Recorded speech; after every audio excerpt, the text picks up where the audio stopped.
नगर पालिका परिषद की बैठक में नगर विकास के 29 प्रस्तावों को मिली मंजूरी। नोक-झोंक व आंशिक हंगामा भी हुआ। मौजूदा नगर पालिका परिषद का दूसरा साधारण सम्मेलन यानी नगर पालिका परिषद की बैठक नगर पालिका सभागार में आज शुक्रवार को संपन्न हुई। नगर विकास से जुड़े 29 प्रस्तावों को यहां आंशिक नोक झोंक और हल्के फुल्के हंगामे के बीच पास किया गया। नगर पालिका कॉलोनी के स्थान पर व्यावसायिक कॉम्प्लेक्स निर्माण डीपीआर अनुसार आर्किटेक्ट एवं सुपरविजन कंसल्टेंट द्वारा कराए जाने के संबंध में जब परिषद के समक्ष यह विचार प्रस्तुत किया गया तो कांग्रेस पार्षदों द्वारा नेता प्रतिपक्ष रफत पयामी के नेतृत्व में विरोध किया गया और इस मामले में पक्ष विपक्ष की यहां नोक-झोंक भी हुई, आंशिक हंगामा भी हुआ। उधर निर्दलीय पार्षद सुनील बंसल ने नगर में जगह जगह मुख्य चौराहों पर अंडा और चिकन की दुकानों पर प्रतिबंध लगाने की बात यहां विचारार्थ जब बिंदुओं की चर्चा हो रही थी तब प्रस्तुत की, तो इस बिंदु पर भी बंसल और भाजपा के कुछ अन्य पार्षदों के बीच कुछ नोक-झोंक हुई। माइक के आसपास इकट्ठे होकर हल्की छीना झपटी भी यहां हुई। तो इन झंझावातों के बीच में अंततः 29 प्रस्ताव नगर विकास के यहां पास हुए, जिनमें नैयाबादी सब्जी मंडी व्यावसायिक कॉम्प्लेक्स का निर्माण, अमृत योजना की कार्य योजना, अटल सागर बांध पर आवंटित भूमि का सीमांकन, अटल सागर बांध पर आवंटित भूमि पर उद्यान विकसित किए जाने, जिला मुख्यालय पर एक मार्ग लाडली लक्ष्मी पथ के नाम से नामकरण तथा अन्य भी जो महत्वपूर्ण प्रस्ताव थे वे 29 बिंदुओं में यहां प्रस्तुत किए गए, जिसमें गणेश मंदिर से लक्ष्मीबाई चौराहा लाल घाटी रोड तक नाला निर्माण का कार्य भी शामिल है। नाहर सैयद राष्ट्रीय एकता मेला और खिड़की माता मेले के भी प्रस्ताव के बिंदु यहां रखे गए, जिन्हें स्वीकृति दी गई। कवरेज किया है हमारी संवाददाता टीम रमेश चौहान और शंभुसेन राठौर ने। बैठक के बाद नगर पालिका अध्यक्ष रमा देवी गुजर,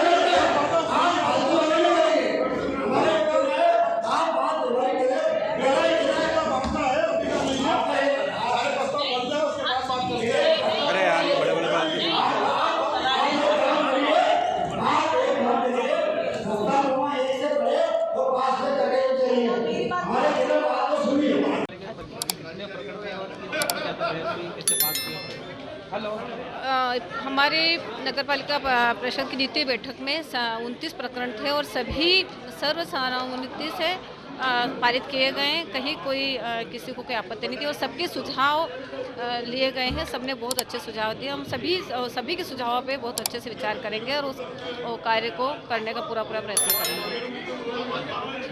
पार्षद निर्दलीय सुनील बंसल और कांग्रेस पार्षद व नेता प्रतिपक्ष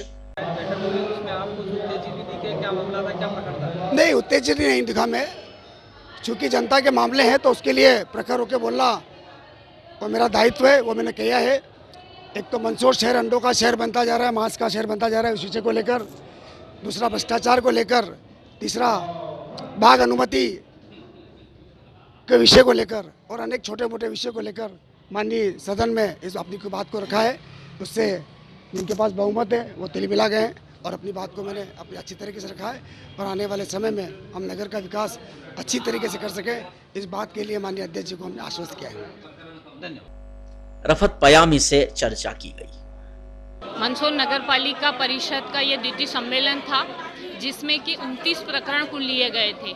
उस 29 प्रकरणों में मंदसौर की जो पहले नंबर का प्रकरण था, जिसमें मंदसौर नगर पालिका कॉलोनी को तोड़कर व्यावसायिक कॉम्प्लेक्स बनाने की बात परिषद द्वारा की गई थी, लेकिन कांग्रेस के साथी पार्षदों ने इस चीज़ का भरपूर विरोध किया, क्योंकि एक तरफ तो हम प्रधानमंत्री आवास योजना का लाभ लोगों को दे रहे हैं और वो दिलवाने में कर्मचारियों की अहम भूमिका रहती है, लेकिन उन्हीं कर्मचारियों के आवास तोड़कर वहाँ व्यावसायिक स्थल बनाने की बात की जा रही है, जिसका हम पुरजोर विरोध करते हैं। और इसकी वजह सिर्फ ये है कि मंदसौर में बहुत से ऐसे बाज़ार हैं, मार्केट है, जिसमें सम्राट मार्केट, गजा महाराज कॉम्प्लेक्स का मार्केट, बस स्टैंड का मार्केट, उनमें भी बहुत सी दुकानें जीर्ण शीर्ण हो चुकी हैं, बहुत सी दुकानें खाली पड़ी हुई हैं। उसी से लगा हुआ जो गोल चौराहे सब्जी मंडी है, उसको लेके भी एक प्रकरण आया था कि वहाँ भी व्यवसायिक कॉम्प्लेक्स बनाया जाए।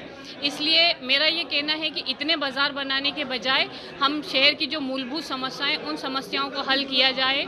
अमृत योजना का एक प्रकरण लाया गया था। इस अमृत योजना के अंतर्गत अमृत योजना 1 में 5 पानी की टंकियाँ बनाई गई थी, जिसमें एक शहर और किला क्षेत्र की शहर क्षेत्र की पानी की टंकी और चंदरपुरा क्षेत्र की पानी की टंकी पूरी तरीके से बेकार हो चुकी हैं। चंदरपुरा के पानी की टंकी खाली पड़ी हुई है, उसमें इनपुट तो डाला गया है लेकिन आउटपुट नहीं दिया गया है।